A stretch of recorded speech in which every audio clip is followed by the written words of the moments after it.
অনুশীলনে মুস্তাফিজুর রহমানের ভয়ঙ্কর কাটার বল খেলতে গিয়ে রীতিমতো চমকে গেল খুদ মহেন্দ্র সিং ধোনি।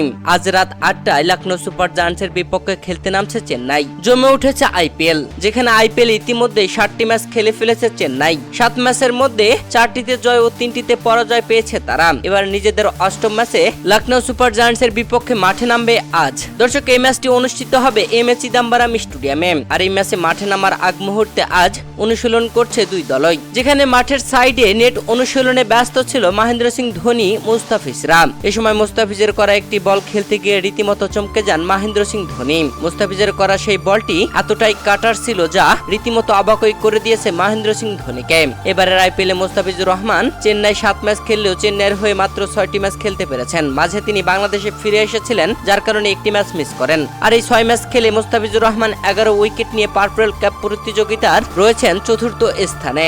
দর্শক, আজ রাত 8টায় লখনৌ সুপার জায়ান্টসের বিপক্ষে এবারের আইপিএলে নিজেদের 8ম ম্যাচে মাঠে নামতে যাচ্ছে চেন্নাই। আর এই ম্যাচে মুস্তাফিজুর রহমান কেমন বল করতে পারে বলে আপনি মনে করেন অবশ্যই জানাবেন ভিডিওর কমেন্ট বক্সে।